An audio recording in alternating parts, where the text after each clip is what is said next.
সারা দুপুর দুই বোনে গল্প করলাম, ঘুমালাম, আর দেখো এখন ছাদে চলে এসেছি। ঘড়িতে 5:30, বিকেল 5:30। দূরে দেখো ফ্লাইওভার দেখা যাচ্ছে।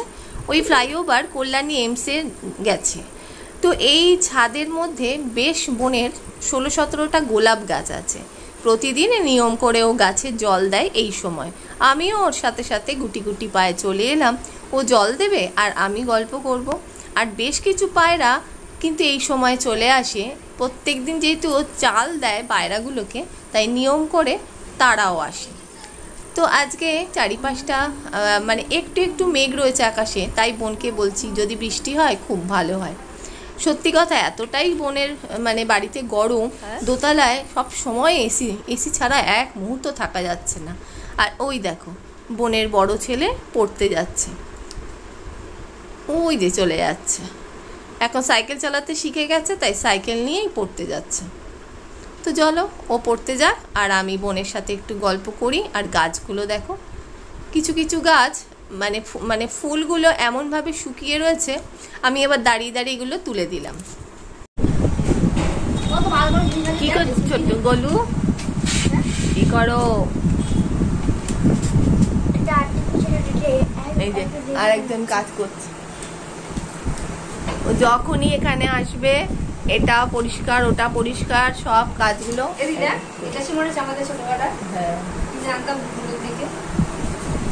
আর ওগুলো কেনার জন্য নাচর বান্ধা ঝোলাঝুলি দাও দাও দাও ঝুলনের। হ্যাঁ, ঝুলন থেকে এগুলো কেনা হতো। আর মারও শখ ছিল, আমরা চাইলে দিত, কারণ মার শখ ছিল, মা ওগুলো না করতো না কিনতে। এখানে আরাম কেদারে বসে আমি আরাম খাচ্ছি, আর বোন কাজ করছে, ওর সাথে গল্প করছি। এই ঘরটা মায়ের ঘর, বহু পুরনো ঘর। তো আজকে এখানেই মায়ের কাছে মানে মায়ের বাড়িতেই এখানে রাতে আমাদের ডিনার করব একসাথে 3 ভাই বোন। হচ্ছে আমাদের কাজল লতা, এটা আমার জন্মের আগে কেনা হাঁস। এটা কিন্তু টোটালি মানে কাজল, এখানে মাকে দেখেছি মা কাজল পাড়তো, পেরের মধ্যে রাখতো, এই যে বন্ধ। এই কাজল লতাটা আমাদের 3 ভাই বোনই ব্যবহার করেছি, প্লাস আমার ছেলেও ব্যবহার করেছে। এই কাজল লতাটা কি সুন্দর দেখতে। এদিকটা একটুখানি রং কিরকম হয়ে গেছে। কত আমার জন্মের আগে কেনা, তার মানে আমি যখন হব তার আগে এটা কেনা। এইসব মায়ের শখের জিনিস, আজকে শুধু স্মৃতি আর স্মৃতি।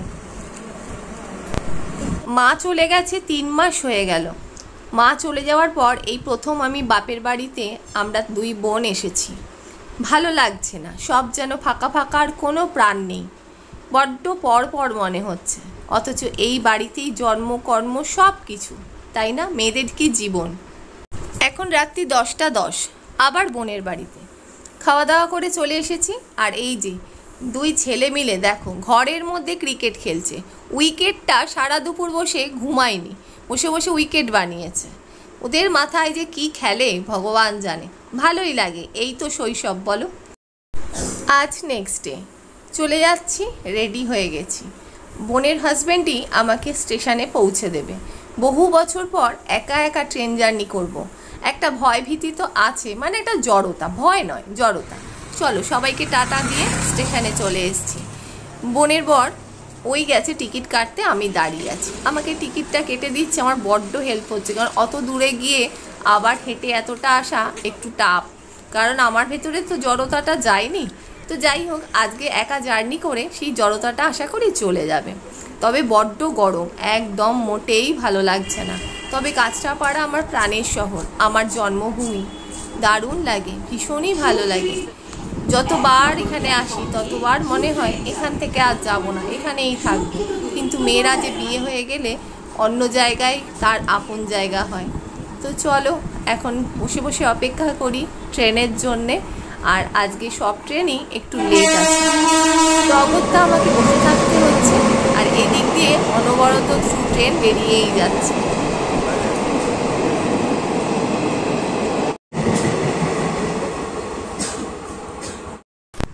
কাঁচরাপাড়া আমার প্রাণের শহর। এক সময় এতগুলো বছর এখানে কাটিয়েছি, তাই আজকের এই ভিডিওটা আমার কাছে স্মৃতি হয়েই থাকবে। কে জানে আবার কবে কাঁচরাপাড়ায় আসবো। হ্যাঁ, আসবো তো ঠিকই, গাড়ি নিয়ে আসি তো, তাই জন্যে স্টেশনে আসা হয় না। তাই আজকে স্টেশন, ট্রেন এগুলো বেশ ভালো লাগছে, খুবই ভালো লাগছে। ওই দেখো চলে এলো মাতৃভূমি লেডি স্পেশাল, এতেই আমি যাব। এখানে বসে যেতে পারা যায়, যার জন্যেই এই ট্রেনটাই ধরলাম। কিন্তু ট্রেনটা ভীষণ ঝোলালো, আধ ঘন্টা লেট।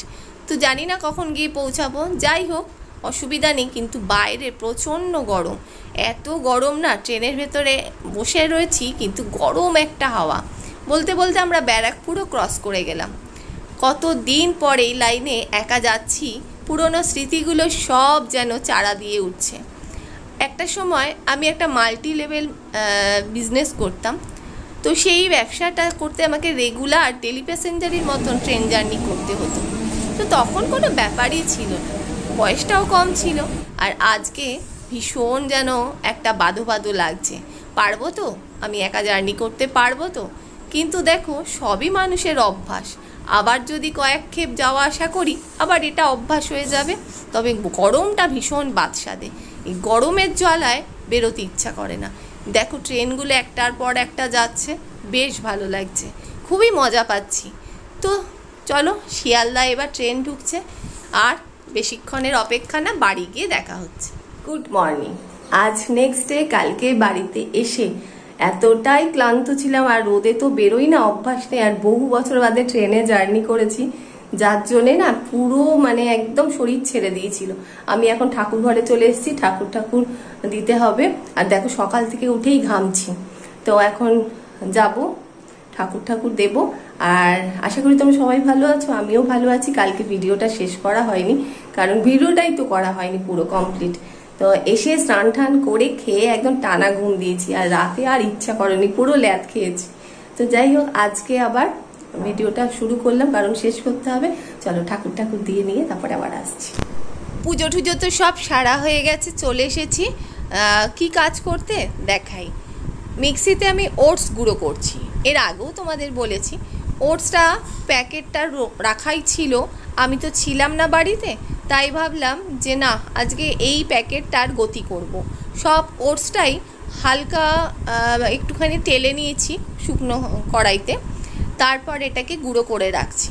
তাহলে রুটি করার সময় আর এই খাটনিটা করতে হয় না। আমি ওটসটাকে পুরো একদম একটা কন্টেনারে ভর্তি করে রেখে দিই গুঁড়ো করে। এই দেখো, পুরো এই কন্টেনারটা ভর্তি করে রাখলে যখন রুটি করি, রুটি হোক, পরোটা হোক বা ডিম দিয়ে হোক, তখন আর এই খাটনিটা করতে লাগে না, একেবারে রেডি করে রাখছি। এই কাজগুলো না কিন্তু অনেকটা সময় লাগে, আর বেশ গরম তো, যার জন্যে গরমও লাগছে। সামনে দুদিন বাদেই আমার জ্যাঠতো মানে দিদি ঠিক বলবো না, ও আর আমি একই বয়সী, দুজনকে নাম ধরেই ডাকি। ছোটোবেলাটা দুজনকে জড়িয়ে বড় হয়েছি, মানে সেই যে কী আনন্দের দিন গেছে সে বলবো কুনি। ও আসুক, তখন ওকে সামনে রেখেই কথাগুলো বলবো। ভারী মজায় কাটাতাম, অপেক্ষা করতাম কবে পরীক্ষা হয়ে যাবে, তবে আবার আমরা একসাথে চুটিয়ে আনন্দ করব। তখন তার কেউ বকবে না পড়ার জন্যে। পরীক্ষা হয়ে গেলে যেন খুব হাতির পাঁচ পা দেখে নিতাম। কিন্তু বড় জেম্মা আমাদের, মানে ওর মা, বড় জেম্মা আমাদের যথেষ্ট কন্ট্রোল করতো, মাঝে মাঝেই চোখ পাকাতো, আর আমরা একদম ভয় জুজু হয়ে যেতাম। এখনকার বাচ্চাদের তো ভয় ভীতিই নেই, আমরা কিন্তু প্রচণ্ড ভয় পেতাম, চোখ বড় করলেই ভয় পেতাম। তো যাই হোক, ওইসব তো দিন, আজকে সব স্মৃতি।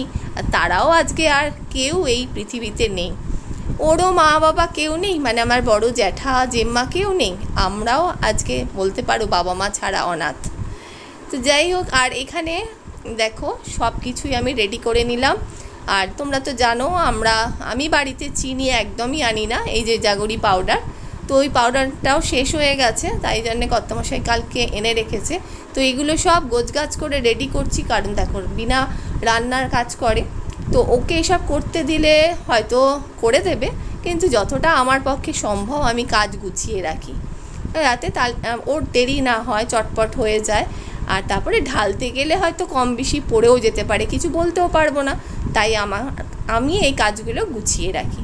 তো চলো, কথা বলতে বলতে আমার অনেকগুলো কাজ হয়ে গেল। আমি ওটস গুঁড়ো করলাম, জাগরি পাউডার ঢাললাম, কাশ্মীরি লঙ্কার গুঁড়ো, আবার সেটাকেও প্যাকেট থেকে কৌটোতে ঢাললাম। ঘড়িতে বাজে এখন দেখো 8টা, আর সকালের সমস্ত কাজ হয়ে গেছে, পুজো টুজো সব হয়ে গেছে। এখন একটুখানি রেস্ট নেব, বিনা রানী চলে আসবে আর ছেলে বেরোবে ডিউটিতে, তারপর আবার রান্নাঘরে ঢোকা হবে।